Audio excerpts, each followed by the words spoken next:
Baik, shalom teman-teman yang ada di TikTok, shalom teman-teman yang ada di YouTube, dan juga sahabat terkasih para sister di dalam Kristus yang ada di Zoom juga. Selamat hari Minggu, Happy Sunday, tepatnya hari ini 5 Oktober 2025 dalam ibadah Empower Women Ministry, ibadah siang. Dan Sunday service kali ini temanya For Such a Time as This. Sebelum kita mendengarkan firman Tuhan, mari kita rendahkan hati kita berdoa. Terima kasih Bapak untuk sore hari ini dalam ibadah ini kami merendahkan diri di hadapan-Mu, hamba-Mu yang akan memberitakan kebenaran firman-Mu. Hamba menyerahkan semuanya, ambil alih, kendalikan hamba, Roh Kudus hambanya, alat-Mu, sembunyikan di balik kuasa salib-Mu. Sebagai alat-Mu, duta-Mu, perlengkapi hamba, penuhi dengan hikmat, pengetahuan, otoritas, kuasa wibawa ilahi, menyampaikan hanya kebenaran firman-Mu, berbicaralah. Tuhan, aku berserah padamu, Roh Kudus, setiap menit Engkau yang mengambil alih. Demikian juga setiap hati, Kau jamah, bicara, pribadi lepas pribadi. Kami percaya pada saat firman-Mu diberitakan, yang sakit disembuhkan, yang berbeban berat mendapat kelegaan, yang mencari jalan keluar. Di dalam Tuhan ada jalan keluar, ada mujizat, dan segala kuasa, segala penghalang, benteng-benteng keakuan manusia yang menghalangi pemberitaan firman Allah dihancurkan. Biar kuasa-Mu bekerja sempurna, berfirmanlah, kami siap mendengar, dan kami ingin menjadi pelaku menghidupi firman-Mu di dalam nama Tuhan Yesus. Amin, amin, amin. Shalom teman-teman yang ada di TikTok, YouTube, dan juga Zoom. Shalom semuanya yang ada dimanapun saudara, shalom seluruh sahabat sister, terutama sister yang ada di seluruh Nusantara, bahkan ada teman-teman yang ada dari luar negeri ya.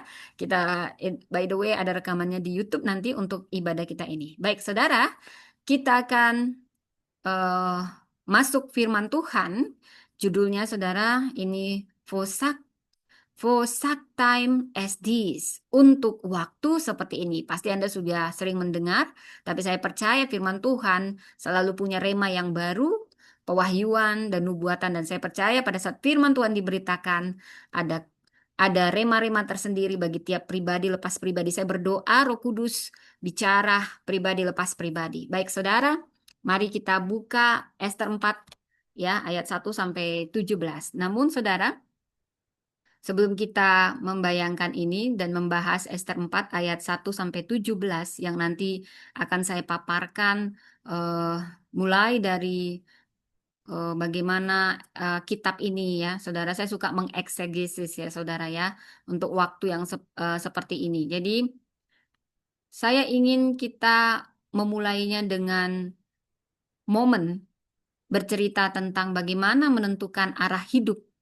Saudara, saya punya kisah ya. Bayangkan ya, saudara, dalam hidup ini pasti ada sering satu momen yang menentukan arah seluruh perjalanan hidup kita. Bayangkan, seorang atlet, ya, atlet lari dari 100 meter di final Olimpiade, dia sudah berlatih bertahun-tahun tapi hanya punya 10 detik untuk membuktikan segalanya.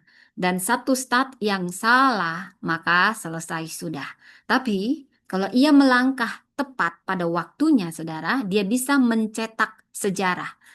Bayangkan seorang dokter di ruang gawat darurat, saudara. Saya tim medis juga, saudara ya.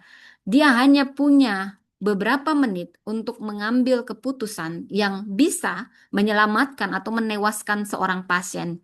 Dan satu keputusan tepat di waktu yang tepat bisa mengubah segalanya. Wow, saudara. Demikianlah kisah ini. Dalam sejarah Israel, ada satu perempuan ditempatkan Tuhan. Dia pada waktu yang sangat kritis. Ini sangat kritis. Namanya Esther. Wow, dia perempuan yang tidak hanya cantik fisiknya, tapi juga cantik hatinya dan cantik keseluruhannya. Dan dia dipakai Tuhan di saat yang tepat untuk tujuan besar. Ya, inilah kisah untuk waktu seperti ini. Dan saya percaya kisah ini juga adalah kisah kita semua. Karena kita semua diciptakan dengan satu tujuan. Anda mungkin tidak tahu apa tujuan Anda.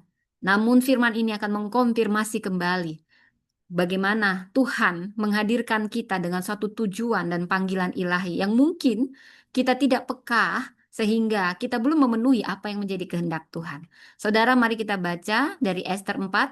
Mungkin saya akan ambil dari ayat 13. Nanti saya akan menyusuri latar belakangnya. Saya suka mengeksegesis ya saudara. Jadi saya suka mengambil dari teks utama ya. Tiga pesan di sini yang akan saya bagikan saudara. Namun kita mulai mengeksegesis dari pasal 4. Nah, mulai kita ambil dari Ester 1. Ya, saudara, setelah Mordekai mengetahui segala yang terjadi, dikoyakkannya lah pakaiannya. Lalu dia mengenakan kain kabung serta abu dan pergi ke tengah-tengah kota sambil menangis dengan nyaring dan pedih.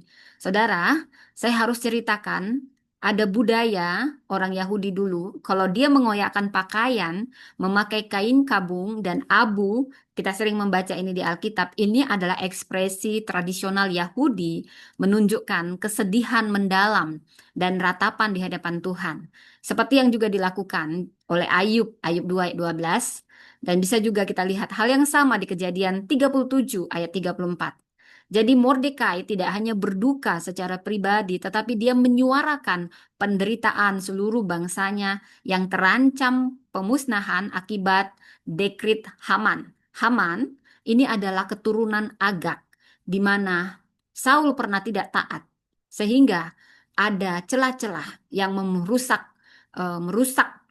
janji Tuhan untuk orang Yahudi. Makanya kalau ketaatan itu lebih penting dari apapun, karena Tuhan tahu Tuhan tidak ingin menyisakan satupun yang bisa mengganggu rencananya. Tapi apapun itu, Allah kita tetap berdaulat dan rencananya tidak pernah gagal. Sekalipun kita gagal memenuhi apa yang menjadi kehendaknya, dia bisa pakai siapapun, keadaan apapun untuk bekerja, mendatangkan kebaikan, dan juga dia berdaulat atas apapun. Saudara, kita orang beriman tidak boleh hanya tinggal diam saat kita mendengar ada ketidakadilan.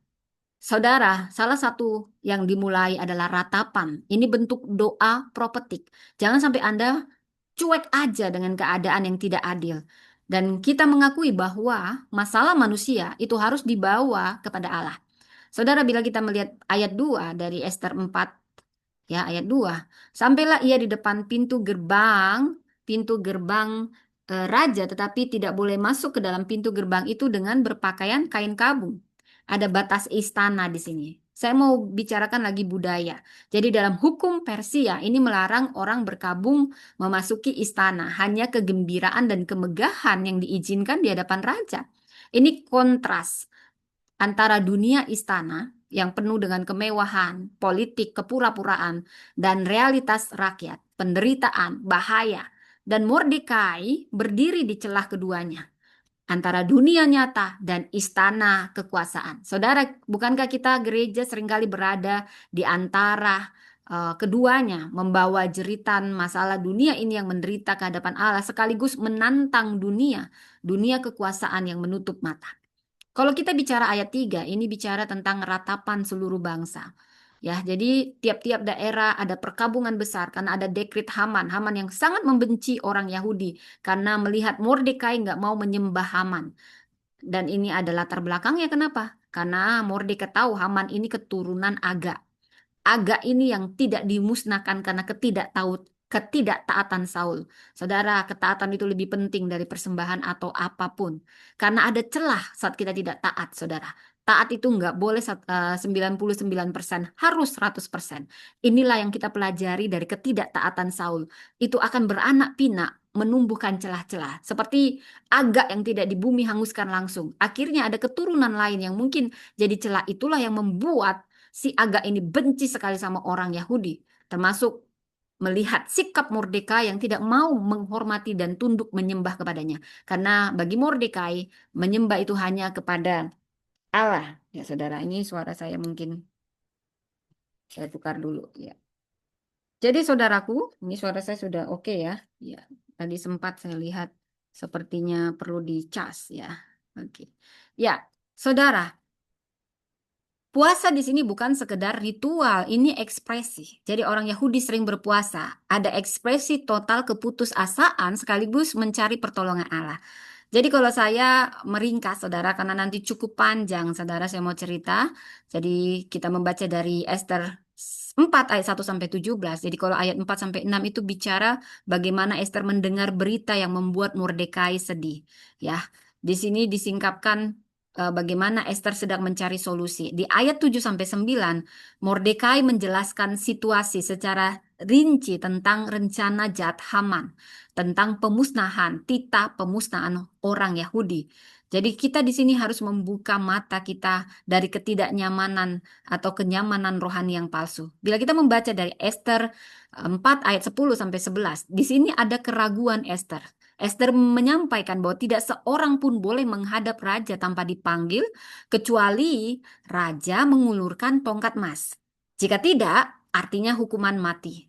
Sementara Esther pada saat situasi ini berlangsung sudah 30 hari tidak dipanggil raja. Mungkin raja punya kegiatan yang lain atau punya prioritas yang lain. Saya mau mengupas sedikit budaya di sini dalam hukum Persia. Jadi Esther ini hidup di hukum Persia, bangsa minoritas menjadi ratu, tapi dia belum mengungkapkan identitasnya orang Yahudi. Dia terpilih jadi ratu, raja Ahasiweros, raja adik kuasa pada saat itu negara Persia. Kalau saat ini seperti negara Amerika, jadi Esthernya jadi ratu, padahal dia orang minoritas. Bayangin. Saudara, Anda minoritas, tapi Anda di tangan Tuhan. Anda powerful di dalam Tuhan, saudara. Jadi jangan pernah berkecil hati kalau Anda minoritas, karena Tuhan bisa pakai siapapun untuk menjadi transformational leader. Saudara, hukum Persia itu sangat-sangat ketat. Bahkan ratu tidak kebal akan aturan ini. Jadi Raja Ahasiweros ini seperti Tuhan, saudara. Esther tahu resikonya mati. Kalau dia asal-asal menghadap raja tanpa diminta, dia tahu taruhannya nyawa. Walau awalnya dia ragu, tapi dia taat pada panggilan Allah. Ini menuntut keberanian. Di ayat ini Esther ditantang keberaniannya. Ini sudah menghanyutkan semua zona nyamannya dan dia harus ambil resiko. Wow, disinilah kecantikan tertinggi seorang ratu, yaitu Esther yang tidak mau cari nyaman. Saudara, pemimpin yang sejati adalah pemimpin yang berani ambil resiko untuk keselamatan banyak orang dan tidak mementingkan keselamatannya. Dia justru berani mengorbankan dirinya. Itulah bukti dia pemimpin sejati, saudara. Dan Esther memiliki ini. Dia bisa saja sembunyi di balik pakaian ratu. Apalagi dia adalah ratu kesayangan dari Raja Ahasiweros. Tapi dia lebih memilih mati untuk menyelamatkan bangsanya daripada cari aman sendiri. Wow, bukankah banyak dari kita yang hanya cari nyaman buat diri kita, buat keluarga kita. Tetapi dari sini kita belajar. Kalau kita seperti itu, tetap aja kita musnah, saudara. Karena ada yang diperingatkan oleh Mordekai kepada Esther. Ini juga peringatan buat kita semua. Taat pada panggilan Allah, ini menuntut keberanian. Dan ini melampaui zona nyaman menghadapi resiko. Bila kita membaca dari ayat 12 sampai 14, Mordekai menegur dengan iman. Dia sudah tahu. Dia sudah tahu karena sudah banyak yang dihadapi oleh Mordekai. Dia sudah tahu ciri-ciri orang gitu ya, saudara. Langsung dia bilang, to the point, dia keras banget ini omongannya. Jangan kira kalau engkau di istana kau akan luput, karena dia sudah lihat gelagat-gelagat. Mungkin dia nggak langsung nuduh Esther, tapi dia sudah punya pengalaman sering disakiti. Mungkin pemimpin biasanya begitu, dia tegas di saat kritis, dia nggak mau lembek-lembek lagi, saudara ya. Mordekai ini berani memperingatkan Ratu Esther, padahal Ratu Esther aja bisa bunuh Mordekai kalau dia mau, tapi dia bilang jangan kira kalau kau di istana kau akan luput. Nah, kalau kau diam diri, pertolongan akan tetap datang, tapi kau juga tetap musnah. Wah, ini berani dia menegur si Esther ya. Dia baginya Esther itu sudah seperti anaknya. Berapa sih dari kita yang takut menegur pimpinan kita, hanya jadi yes man, yes man, menegur orang-orang karena kita takut dia donatur atau dia punya kuasa sampai kita diam. Mari kita belajar dari Mordekai. Siapa tahu justru dia membuka mata Esther. Karena dia juga tahu Esther itu kayaknya digantung-gantung, saudara. Ini sangat kontradiksi. Di masalah kritis, malah dia menantang tawaran, saudara ya. Padahal bisa dibilang Mordekai kapan saja bisa mati. Ya, bisa kalau Esther ini besar kepala dan sombong, dia bilang, Mordekai, kau tuh berkaca dong kalau ngomong. Kan aku ratu, kau bukan siapa-siapa. Ya, aku bisa aja melarikan diri. Esther bisa ngomong gitu toh. Tapi dia tidak, dia orang yang rendah hati, saudara. Dan Mordekai orang yang tegas. Justru Mordekai melihat peluang di saat kritis. Ini pemenang. Dia bisa melihat peluang. Padahal sudah ada dekrit Haman memusnahkan seluruh bangsa Yahudi. Malah dia bilang, siapa tahu di saat kritis dia masih bisa lihat peluang. Kenapa? Karena dia tahu Allahku besar, tantanganku besar, tapi Allahku lebih besar. Yang membelah laut, yang teduhkan badai. Dialah pembuat mujizat. Memang di setiap masalah, saudara, mungkin bagi dunia mustahil, tapi ada satu hal. Kalau Anda tidak tahu lagi mau bilang apa, Anda cukup berlutut dan serahkan itu pada Tuhan. Anda bernyanyi memuji Tuhan. Ada kuasa dalam pujian penyembahan. Berapa dari kita lupa. Kalau Tuhan tolong kita kemarin, Dia juga pasti akan tolong kita saat ini. Saudara, mungkin situasinya gawat. Mungkin sampai Anda ingin bunuh diri. Karena Anda tahu sudah tidak ada jalan keluar. Tapi saya mau katakan, siapapun Anda yang mendengar saat ini, selalu ada jalan keluar. Bahkan seperti Mordekai, dia bisa melihat peluang padahal dia sendiri akan mati. Dia berkata pada Esther yang bisa saja mengkhianati dia kalau Esther ini tipikal cari nyaman. Siapa tahu, mungkin justru untuk saat seperti ini engkau beroleh kedudukan sebagai ratu. Bagaimana seorang Mordekai bisa ngomong gini? Padahal seluruh orang Yahudi akan dimusnahkan. Dekritnya sudah ditanda tanganin oleh Raja Ahasiweros dengan pengaruh dari Haman. Tapi Mordekai, walau awalnya dia nangis bergabung, Tuhan, Tuhan tolong kami. Dia menangis, semua orang menangis, semua orang Yahudi menangis. Lalu dia ingat Esther. Kata-katanya ini semua kata-kata yang powerful. Dia siap mati tapi dia percaya, Tuhan, kalaupun aku mati aku percaya, Tuhan, kau tidak pernah gagal. Rencanamu tidak pernah gagal. Dia tidak pernah takut. Saya salut sekali dengan Mordekai. Dia nggak ngemis-ngemis sama Esther. Esther, tolonglah, tolonglah, rayulah Raja Ahasiweros, tolong. Tidak. Dia tegas berkata, jangan kira kalau kau di istana engkau luput. Karena Mordekai sudah tahu orang-orang yang dia di atas lupa diri, lupa janji, lupa asal kacang, lupa kulitnya. Makanya dia memulai dengan perkataan yang tegas. Jangan kira kalau engkau jadi pejabat, jadi presiden, jadi wali kota, jadi apapun, kau sembunyikan agamamu Kristen, bahkan kau jual agamamu. Kalau kau berdiam diri melihat ketidakadilan, terutama kaum minoritas yang benar mau di bumi hanguskan, gereja-gereja mau dibakar, kau diam aja. Malah kau cari posisimu supaya kau tetap aman, supaya kau tetap dipilih jadi wakil rakyat, jadi gubernur, jadi apapun. Jangan kira kau akan luput. Bukankah kita pada dasarnya nanti semua akan mati, saudara? Wow, kata-kata Mordekai ini sangat-sangat powerful. Dia seperti seorang nabi yang bicara. Jika engkau berdiam diri, kelegaan dan pertolongan akan tetap datang.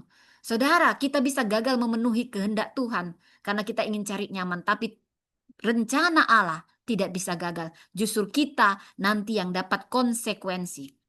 Tapi yang lebih besar lagi perkataannya, siapa tahu Mordekai tahu melihat Esther ini vakum. Belum jadi ratu sah, belum jadi, kayaknya sampai 30 hari kayaknya Mordekai, bukan Mordekai, Raja Ahasiweros, biasa raja, punya banyak cewek, saudara ya. Ya, atau juga dia punya banyak pikiran, saudara ya. Karena 30 hari Esther tidak dipanggil, berarti there's something wrong. Atau mungkin dia fokus pada hal yang lain gitu ya, saudara. Dan Mordekai tahu ini. Dalam suatu kritis, Mordekai justru melihat peluang dan memberi peluang itu dengan iman kepada Esther. Siapa tahu kau sekarang hampir-hampir mau jadi gubernur, kau ketahuan agamamu Kristen, gereja mau dibakar, kau mau sembunyi di balik posisimu. Tapi saya mau bilang, pertolongan tetap datang dari tempat lain untuk membela kaum minoritas yang benar. Dan siapa tahu mungkin justru untuk saat seperti ini engkau beroleh kedudukan sebagai ratu. Engkau beroleh kedudukan yang kau impi-impikan.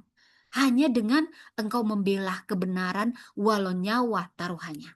Saudara, ini pernyataan iman yang besar. Bisa melihat peluang dalam krisis. Wow, ini omongan yang penuh iman dari Mordekai dan Esther menangkapnya dengan penuh iman.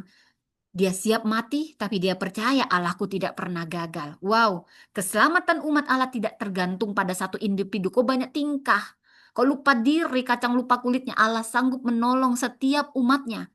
dengan caranya sendiri. Tapi Allah seringkali memakai manusia tertentu untuk waktu tertentu. Mordekai menegaskan doktrin providensi. Doktrin providensi Esther dipakai bukan karena kebetulan, tapi karena penempatan ilahi. Hidup kita ada di tangan Tuhan. Dan kesempatan yang Tuhan buka bukan sekedar untuk keuntungan pribadi, tetapi demi maksud Allah yang lebih besar. Saudara, saya suka responnya di ayat 15-16. Pergilah, kumpulkanlah semua orang Yahudi dan berpuasalah untuk aku. Lihat, kuncinya adalah doa dan puasa. Aku pun akan berpuasa demikian. Apalagi doa puasa masyal sepakat ini besar kuasanya. Seperti yang dilakukan Esther. Saudara, ini bisa Anda lakukan. Kemudian aku akan menghadap raja. Kalau terpaksa aku mati. Saudara, ini antara hidup dan mati, saudara. Dia tidak cari nyaman, dia siap mati. Esther sudah siap mati, tapi aku ingin mati, tidak mati konyol. Namun dalam itu juga dia beriman, Allahku pasti akan membuka jalan, aku tidak tahu caranya. Tapi bangsaku akan tetap selamat.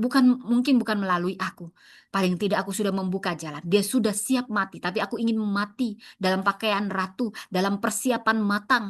Saudara, ini Esther ini terkenal dengan persiapan rohani jasmani. Esther tidak bertindak sendiri, dia meminta dukungan.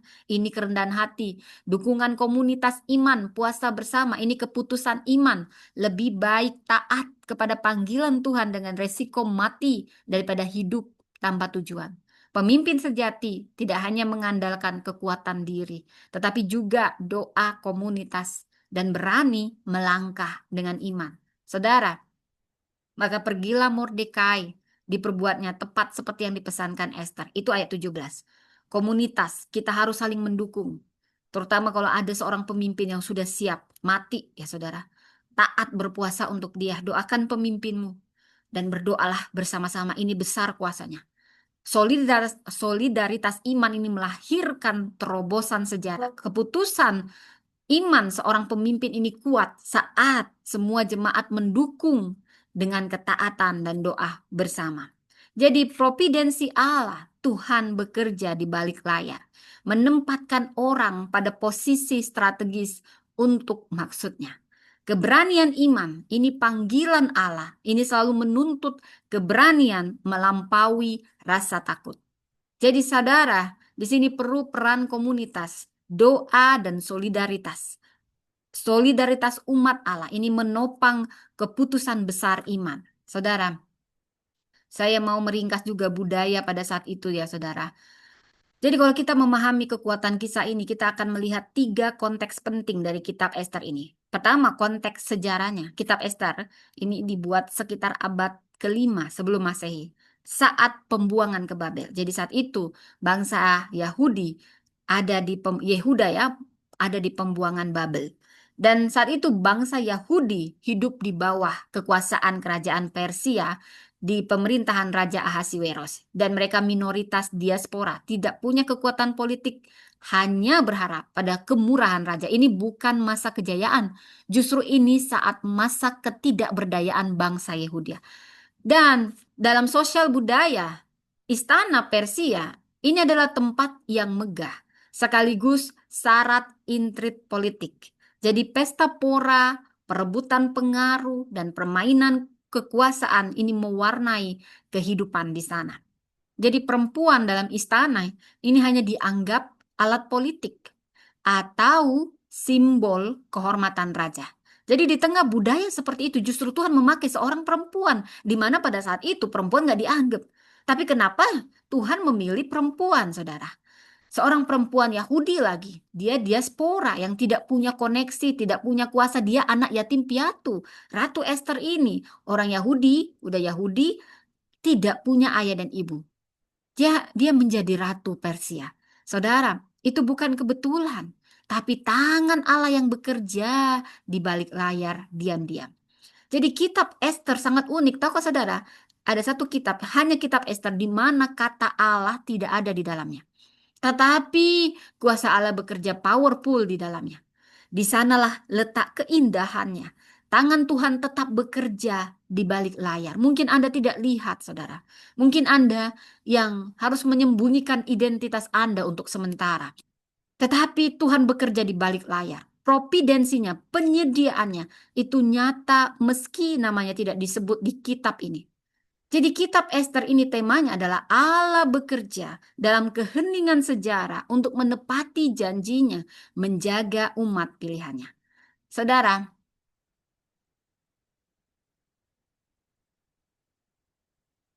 saudaraku, jadi ada 3 pesan yang mau saya bagikan di sini. Pertama, posisi adalah penempatan ilahi. Saudara, Ester 2 ayat 17 berkata, maka Ester dikasihi raja lebih daripada semua perempuan lain dan ia beroleh kasih dan sayang di hadapan raja. Sehingga raja mengenakan mahkota kerajaan di atas kepalanya. Ester menjadi ratu bukan karena nasib, tapi karena penempatan ilahi Tuhan mengatur langkah-langkahnya bahkan ketika ia sendiri belum tahu untuk apa. Saudara, kebetulan bagi manusia, tapi sebenarnya ada penempatan bagi Allah. Mungkin posisi Anda hari ini, entah sebagai orang tua, pelayan, profesional, mahasiswa, pemimpin, atau bahkan jemaat biasa, ini bukan kebetulan, saudara. Tetapi kita percaya kita ada di tempat kita saat ini. Apapun posisi Anda saat ini, saya mau katakan tidak ada yang kebetulan di dalam Tuhan. Tuhan menempatkan kita untuk satu tujuan. Mungkin itu Anda merasa Anda kecil, Anda sederhana. Aduh, apa sih? Jadi tukang cuci, apa sih? Tapi kalau Anda tahu tujuan, Anda akan diubahkan paradigmanya. Cara Anda bangun, cara Anda bertindak, karena Anda dipanggil Tuhan untuk satu tujuan. Kadang kita lah yang tidak peka. Kenapa kita ada sebagai tukang cuci, pelayan restoran, perawat. Saudara, kalau Anda tahu, Anda dipanggil untuk satu tujuan yang indah, Anda tidak akan sembarangan. Kita ada dimanapun, Tuhan punya tujuan. Jadi, aku hanya guru biasa, aku hanya ibu rumah tangga. Tapi saya mau katakan saat ini, siapapun Anda yang mendengar, ini perkataan dari Roh Kudus. Tuhan mau memakaimu untuk menyelamatkan satu keluarga, satu generasi, satu bangsa. Mau Anda ibu rumah tangga, mau Anda tukang cuci, mau Anda guru biasa, saya mau katakan, Tuhan punya rencana kenapa Anda ada di situ. Biar ini mengubah semua paradigma kita dan kita tidak sembarangan lagi. Karena promosi datang dari Tuhan. For such time like as this. Saudara, yang kedua, saya mau katakan pesan. Yang pertama tadi apa pesannya? Posisi Anda dimanapun ada. Dimanapun Anda ada saat ini. Keberadaan Anda, situasi Anda, sesederhana apapun, sekecil apapun. Posisi Anda, Tuhan punya tujuan di dalamnya. Ada penempatan ilahi di dalamnya. Itu yang pertama. Supaya Anda tidak asal-asalan. Anda jadi tukang cuci, Tuhan punya tujuan. Percayalah, Anda tidak akan selalu jadi tukang cuci kalau Anda tahu tujuan Anda. Ada saatnya promosi datang. Anda tidak ada yang kebetulan bagi Anda. Ada penempatan bagi Allah. Yang kedua, momen ilahi butuh keberanian. Saya ulang, momen ilahi butuh keberanian. Saudara, Ester 4 ayat 16, pergilah, kumpulkan semua orang Yahudi, berpuasalah untuk aku, dan kalau terpaksa aku mati, biarlah aku mati. Esther sudah tahu resikonya mati, saudara. Nggak ada yang terbesar selain mati, tapi Esther sudah siap. Apakah Anda siap untuk iman Anda? Untuk apa yang menjadi panggilan? Ini butuh keberanian. Berikan pada kami hati yang mengasihi, jiwa-jiwa yang terlepas. Saya lupa lagunya ya.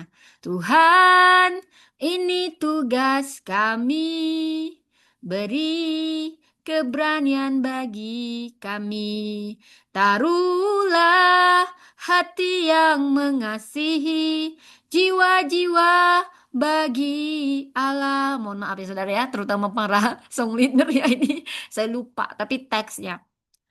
Saat kita merasa takut saudara, minta Roh Kudus. Kita hanya alat. Bukan kita lagi, hidup kita ini bukan milik kita, tapi milik Tuhan. Kita hanya pengelola. Kalau Anda tahu bahwa hidup Anda bukan milik Anda lagi, tapi milik Tuhan.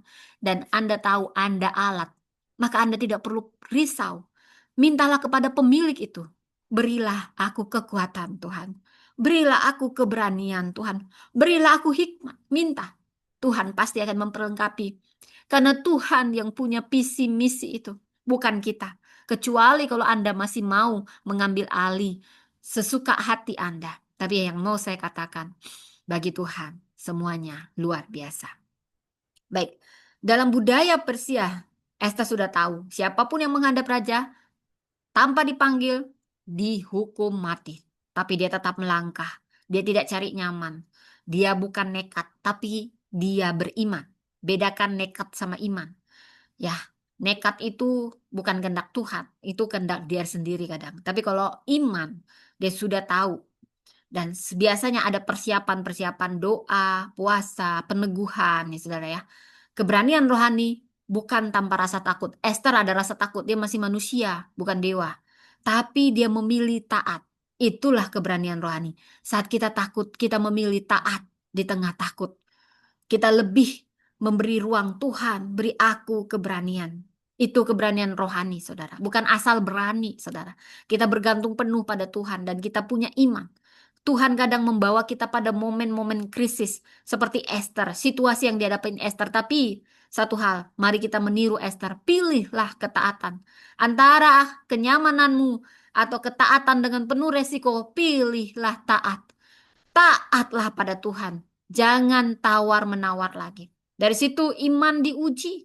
Apa kita mau melangkah dalam ketaatan meski kita tidak tahu hasilnya? Momen ilahi sering datang tanpa pengumuman, saudara, nggak ada pengumuman. Karena itu, dalam setiap hari kita, kronos kita, taatlah. Kau tidak akan tahu momen ilahi, yaitu kairosnya akan tiba. Di situ promosi untukmu. Siapa tahu, justru untuk saat seperti ini kau beroleh kedudukan sebagai ratu. Justru untuk saat seperti ini kau beroleh kedudukan sebagai direktur, sebagai gubernur, sebagai apapun ketika kau taat pada Tuhan. Taat pada kebenaran firman Tuhan, saudara. Pengangkatan dan promosi datang dari Tuhan. Serahkan pada Tuhan, bukan kita lagi pemilik hidup kita ini. Apapun resiko, bukankah kita semua pada akhirnya akan mati? Maka matilah di dalam Tuhan untuk kemuliaan nama Tuhan. Justru kita akan beroleh kehidupan. Dan bukan hanya itu seperti Esther. Kisahnya ditutup dengan kisah yang manis. Saudara, saat Tuhan buka pintu, jangan tunda, jangan tunda.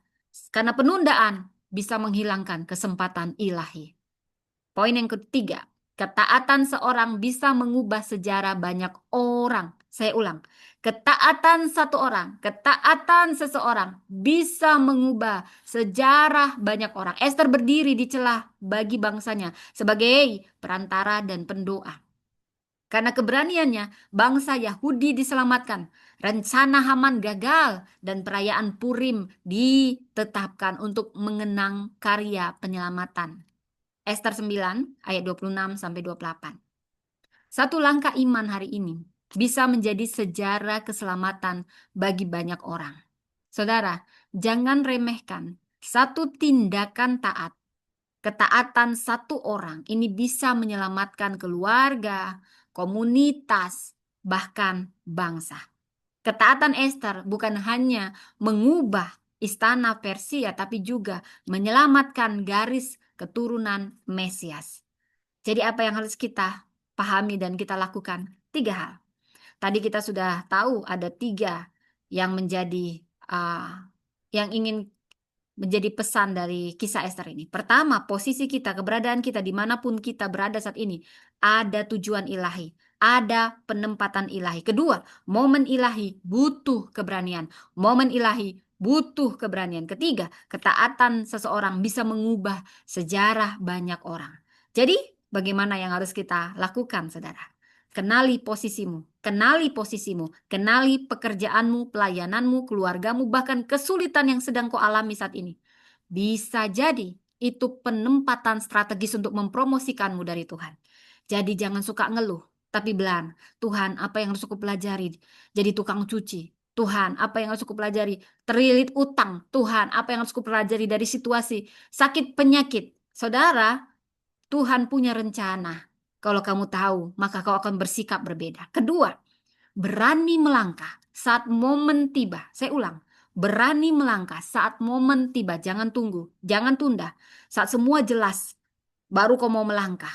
Kalau Roh Kudus bilang melangkah, melangkah. Iman sejati bergerak di tengah ketidakpastian. Dan yang ketiga, ingat dampak jangka panjang. Saya ulang, ingat dampak jangka panjang. Keputusan iman kita hari ini mungkin terlihat kecil, saudara. Tapi bisa jadi itu warisan rohani bagi generasi setelah kita. Jadi, kitab Ester ini mengajarkan bahwa Tuhan tidak pernah meninggalkan umatnya. Bahkan ketika nama Tuhan mungkin tidak kita dengar dengan jelas, tidak disebut, tapi dia tetap bekerja di balik layar. Di balik keheningan sejarah, tangan Tuhan tetap bekerja. Seperti di kitab Ester tidak ada nama Allah, tapi tangan Allah bekerja dahsyat. Kita semua dipanggil untuk waktu seperti ini, apapun keadaanmu saat ini. Saudara, ada tujuan ilahi di dalamnya. Di keluarga kita, di gereja kita, di bangsa kita, Tuhan sedang mencari Ester-Ester yang mau berdiri. Katakan, Tuhan, aku mungkin tidak besar, tapi aku mau taat. Pakai hidupku, Tuhan, untuk waktu seperti ini. Jadikan aku alatmu, Tuhan, untuk menyelamatkan, untuk memulihkan, untuk membangkitkan generasiku. Saudara, saya mau menceritakan seorang tokoh sejarah bernama William Wilberforce. Ini mungkin bisa menggambarkan kisah yang paralel secara modern dari kisah Esther. Dia anggota parlemen Inggris. Dia berjuang bertahun-tahun untuk menghapus perbudakan. Dia sering diejek, ditolak sama orang yang cuma cari nyaman dari perbudakan. Dia merasakan rasanya sakit. Bahkan saat sakit dia tetap berjuang untuk kemanusiaan. Dan pada akhirnya saudara, dengan penuh perjuangan, penuh air mata, perbudakan dihapuskan. Karena apa? Karena ada satu orang yang taat. William Wilberforce. Dia tidak lari dari panggilan Tuhan, tidak pernah membedakan jiwa, tidak pernah membedakan bangsa, tidak pernah membedakan warna kulit. Beranilah untuk keadilan, untuk kemanusiaan. Tuhan mencari Ester-Ester yang tidak cari nyaman, tidak sembunyi di balik posisi, tetapi justru memakai posisi itu. Walaupun resikonya mati, hilang kenyamanan untuk membela kebenaran, untuk membela keadilan, untuk membela kaum minoritas yang tertindas. Saudara, saat satu orang taat, ini bisa mengubah sejarah dunia. Anda taat, ada sejarah yang akan diubahkan. Saya senang dengan R.A. Kartini. Kalau tidak ada sosok ini, maka kita perempuan tidak ada yang bisa belajar. Karena ada satu perempuan yang berani bicara dan berani membela kebenaran. Dia hidup di masa gelap bagi perempuan, tapi dia memilih tidak diam. Jangan diamkan ketidakadilan. Jangan diamkan hanya demi kenyamanan. Bersuaralah, tapi bersuaralah dengan hikmat. Andalkan kekuatan Roh Kudus. Dia akan membuka jalan. Seperti R.A. Kartini dipakai. Dia membuka jalan bagi pendidikan kaum perempuan dan kebebasan bagi kita kaum perempuan. Karena ada perempuan yang taat, perempuan yang tidak hanya cari nyaman. Dia menggunakan posisinya untuk membela kaum perempuan yang lain. Saudara, berapa banyak dari kita jadi istri gubernur tapi nggak kepake.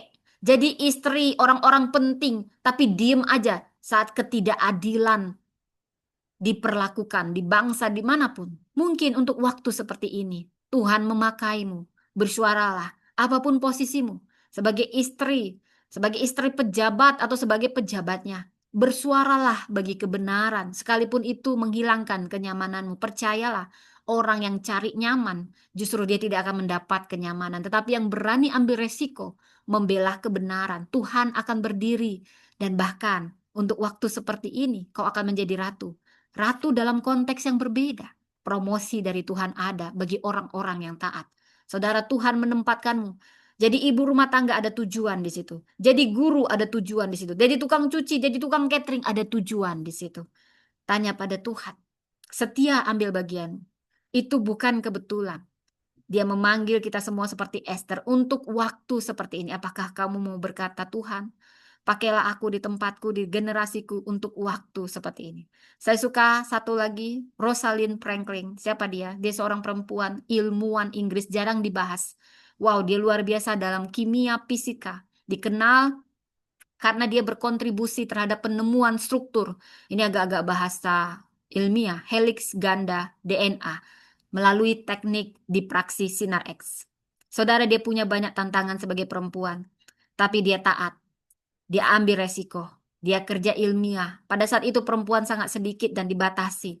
Tapi dia memakai apa yang menjadi posisinya. Dia ambil bagiannya, dia belajar fokus penuh dalam laboratorium dan publikasi.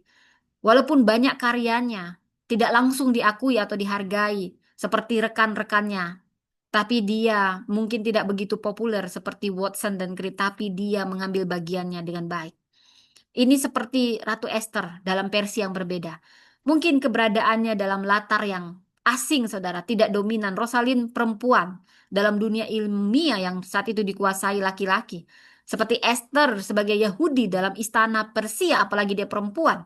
Dia tetap minoritas, baik dari gendernya, baik dari kebangsaannya. Tetapi Tuhan mau bisa memakai wanita ini.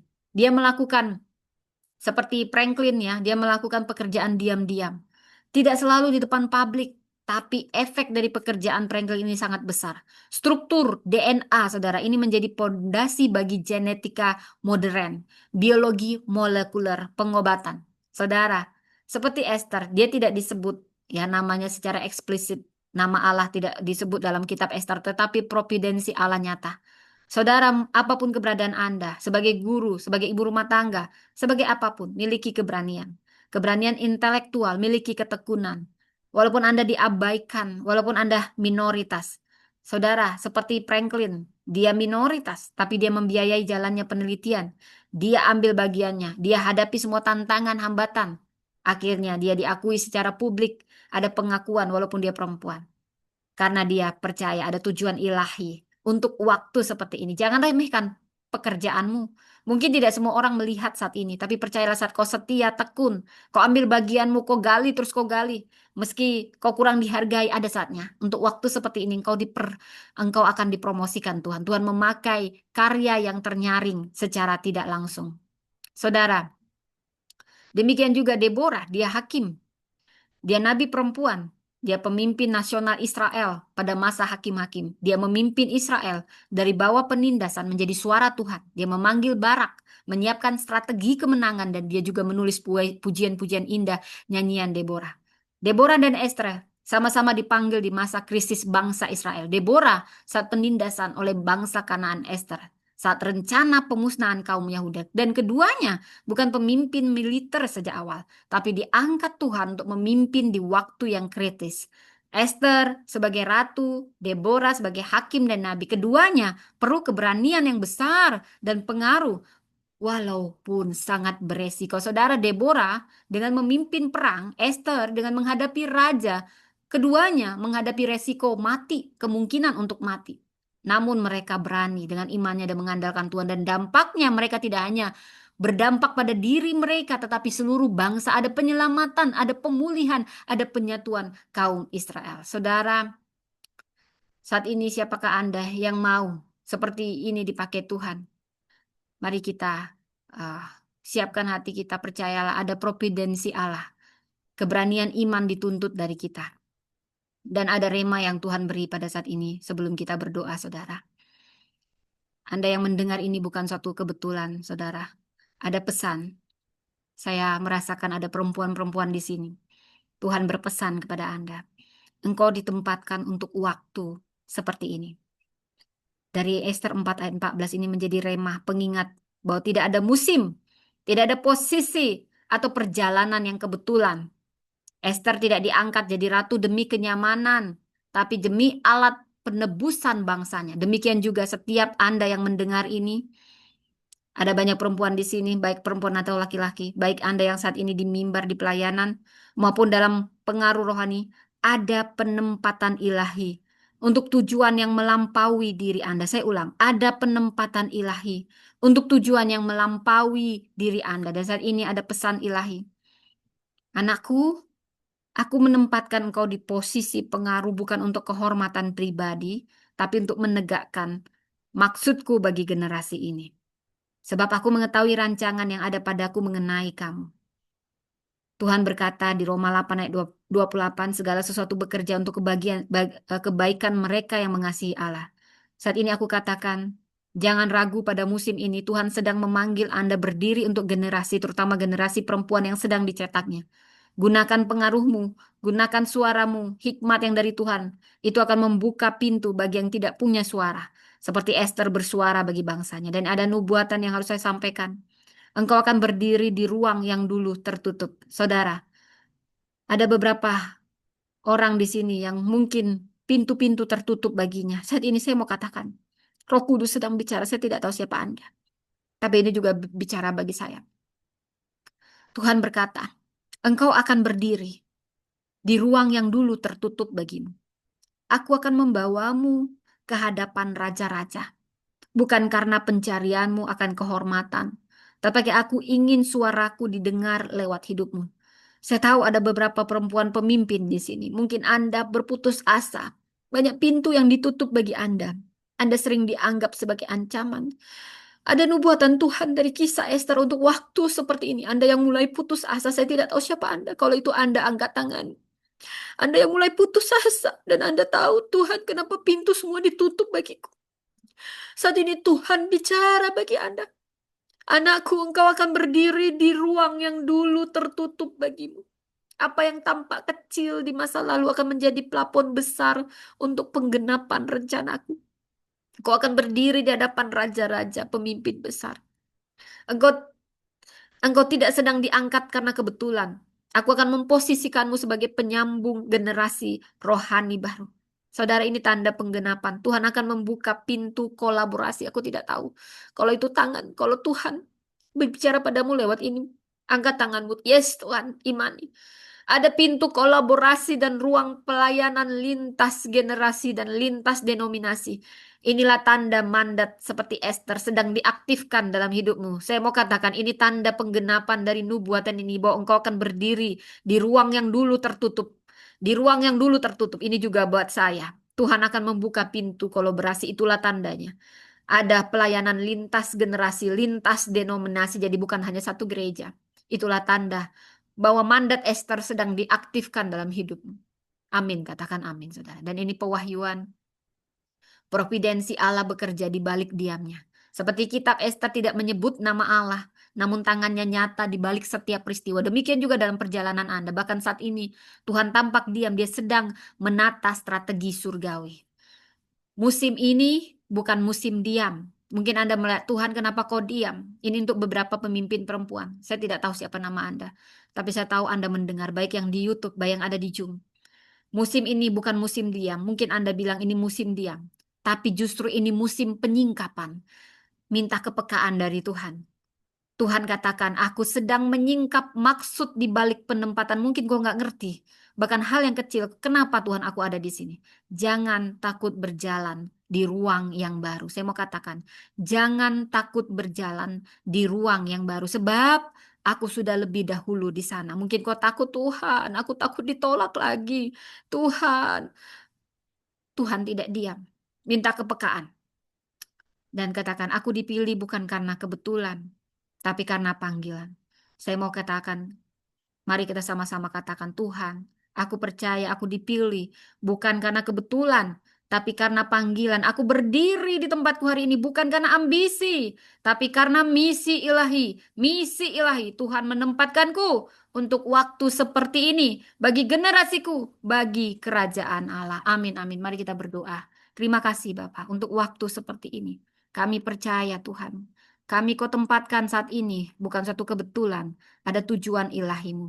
Beri kami keberanian untuk panggilan ilahimu. Tolong kami Tuhan. Singkapkan Tuhan supaya kami peka. Ini bukan masa yang diam. Ada yang mau kau singkapkan Tuhan. Kami mau kau beri kami keberanian satu persatu. Singkapkan Tuhan apa yang menjadi kerinduanmu Tuhan. Biar setiap umatmu yang mendengar ini, mereka tahu bahwa semuanya ada tujuanmu. Biar namamu yang dimuliakan. Kami mau sungguh-sungguh dalam posisi kami. Karena kami tahu ada penempatan ilahi. Dan kami minta keberanian karena momen ilahi membutuhkan keberanian. Beri kami keberanian. Dan kami mau taat karena ketaatan akan mengubah sejarah. Pakai kami menjadi history maker. Pakai setiap perempuan, pakai setiap laki-laki di sini menjadi history maker. Dalam nama Tuhan Yesus kami berdoa. Amin. Baik saudara yang ada di YouTube dan juga yang ada di TikTok dan yang ada di Zoom. Selamat sore, demikian firman Tuhan seperti waktu seperti ini. Anda yang ingin mendengarkan, Anda bisa dengarkan di YouTube saya. Tuhan memberkati.